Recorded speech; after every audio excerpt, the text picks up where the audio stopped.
तो एपिसोड 16 की शुरुआती एपिसोड में मंत्री और उसके साथी प्लान बनाते हैं, लेकिन पुष्कर और उसके बड़े भाई मनोहर ने सरेंडर कर दिया। यह बात जानकर मंत्री जी बोलते हैं, सारे प्लान का मज़ा बिगाड़ दिया। फिर साथी बोलता है, फंस गए चौहान साहब, आएंगे तो सितारपुर जेल में ही, केस तो यही चलेगा। मंत्री बोलते हैं साथी को, लगाओ दिमाग और सड़ाओ दोनों को जेल में, ऐसा कुछ चक्कर चलाओ, दोनों साले वहीं पर ख़त्म हो जाए। फिर एंट्री होती है, फिर अपने आईएएस कुलदीप की एंट्री होती है, जो अपने पुराने पल को याद कर रहे थे। शानविका के साथ जो पल बिताए वो याद करने लगे और काफ़ी इमोशनल हो गए। इधर शानविका की बात करें तो शानविका भी काफ़ी इमोशनल हो गई और अपने पुराने कल को याद करने लगी और साथ ही पछतावा भी होने लगा कि उसने कुलदीप के साथ कुछ गलत किया है। इधर मनोहर और पुष्कर को जेल में लाया गया। इस न्यूज़ को सुनकर मंत्री खुश हो गए और कुलदीप बोलने लगा, मेक श्योर इन्हें इनकी पापों की सज़ा मिल चुकी है और जेल चले गए। इधर मनोहर और पुष्कर दोनों जेल में आ गए और जेल में बंद रह गए। इस बीच मनोहर को प्यास लगती है, तो दोस्तों पुष्कर हवलदार को बुलाता है पानी के लिए। इधर बाल्टी में हवलदार पानी लाता है।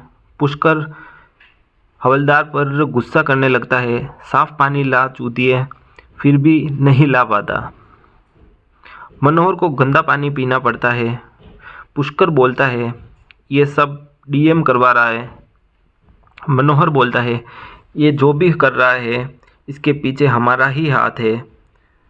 पुष्कर, इसमें पूरी गलती हमारी ही है और हम अपने बड़े होने का धर्म भी ठीक ढंग से नहीं निभा पाए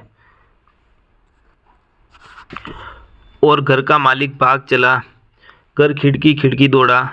ये बात हम पहले समझ जाते, दोनों नादान है, बच्चे हैं, गलती हो गई उनसे, माफ़ कर देते तो आज ये दिन देखने को नहीं मिलता।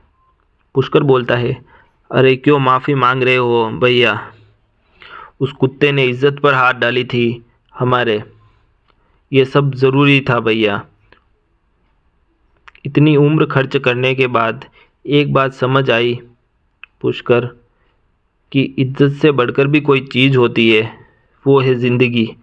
ज़िंदगी, अपनी ज़िंदगी से ना तो अपनी बेटी खुश है और ना हम, और हमने भी तुम्हें गुंडा बना दिया। पुष्कर, जेल से छूटने के बाद हम गेंदालाल और कुलदीप के पास जाएंगे, माफ़ी मांगेंगे और हम अपनी बेटी से भी माफ़ी मांगेंगे। परियों की तरह पाला था उसको, हाथों से उसके गुरूर, हंसी, सब कुछ छीन लिया हमने। इसके बाद हवलदार आता है और मनोहर और पुष्कर को अलग अलग कोठरी में डाल देता है। फिर इंस्पेक्टर को अभिमन्यु बुलाते हैं और डीएम के घर पार्टी का इनविटेशन देते हैं और बोलते हैं, भाभी जी को साथ लेके आना, डीएम का ऑर्डर है।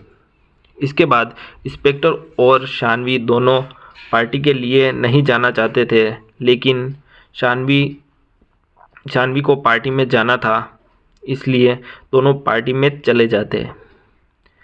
इधर मंत्री बोलता है शानवी को, मुझे बहुत दुख हो रहा है, तुम्हारे पिता और चाचा जेल में है और इधर पार्टी चल रही है। फिर मंत्री शानवी को माना के पास से ले जाती है और मिलने को बोलता है।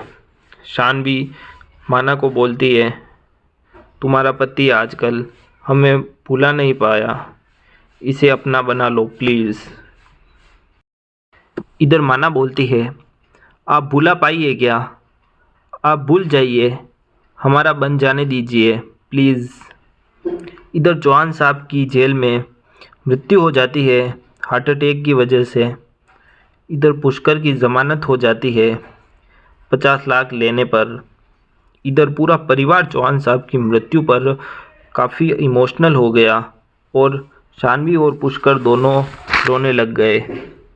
हमें दूसरी जेल में डाल दिया गया। हम बचा नहीं पाए भैया को, आखिरी बार देख भी नहीं पाए।